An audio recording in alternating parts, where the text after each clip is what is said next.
This is the story of a man who single-handedly in the 5th century invented the concept of original sin. That sin, that original sin, is the idea that when an original woman and man were in the Garden of Eden after having been freshly created by God, the woman Eve was tempted by a talking snake and ate a forbidden fruit that had been forbidden by God for humankind to eat. She then fed some of that forbidden fruit, the knowledge of good and evil, to Adam. The theory of original sin is that, because of that original disobedience of God by Adam and Eve, all of humankind is cursed to be born into rebelliousness, sin, and a propensity for evil.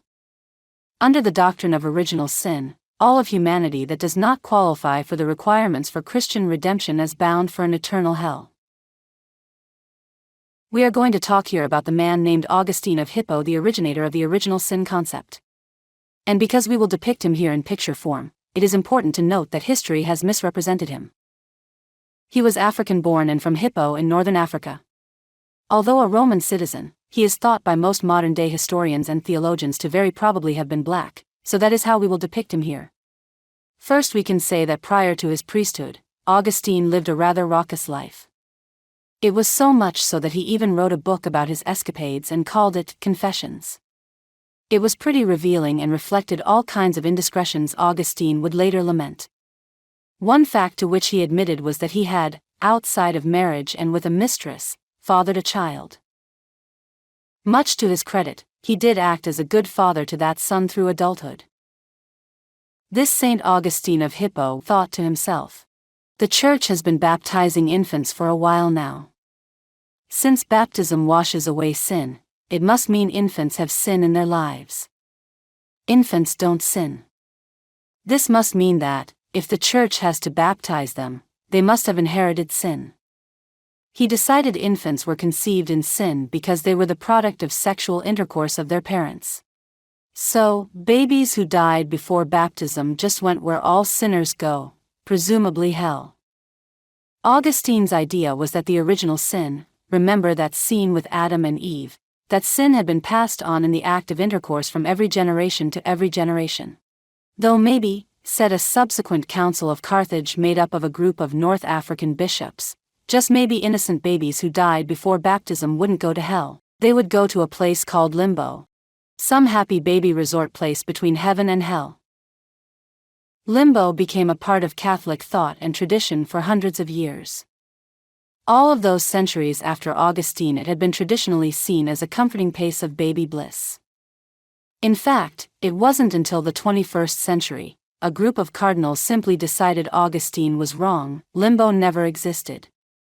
In 2007, the Pope and a commission just simply decided limbo did not exist and never had.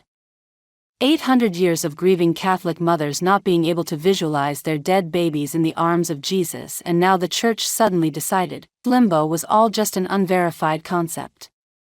The Vatican's commission in their 41-page report cited what they called greater theological hope. They said, this: as regards children who have died without baptism, the Church can only entrust them to the mercy of God, as she does in her funeral rites for them. Indeed, the great mercy of God who desires that all should be saved, and Jesus' tenderness toward children which caused him to say, "Let the children come to me, do not hinder them," Mark 10 verse 14, and 1 Timothy 2:4. Allow us to hope that there is a way of salvation for children who have died without baptism. Unfortunately, they did not make the same decision about Augustine's view of original sin. They could have, but they didn't. Augustine's view of original sin was never a part of the Old Testament or of Hebrew teachings. No Jewish rabbi had ever in history taught a concept of original sin. Its strictly originated with the Roman Catholic Church. Augustine did not go unchallenged, however, in his ideas about the doctrine of original sin. One in opposition was a monk named Pelagius who had gained thousands of followers throughout the empire. Thought now to be British or Irish, he stood in disagreement with original sin and other Augustinian dogma. As proof of his ideas against original sin, Pelagius pointed to Deuteronomy 24 verse 16, "The fathers shall not be put to death for the children, neither shall the children be put to death for the fathers, every man shall be put to death for his own sin. The doctrine of Pelagianism exists to this day with those who deny the doctrines of original sin and predestination and defend innate human goodness and free will.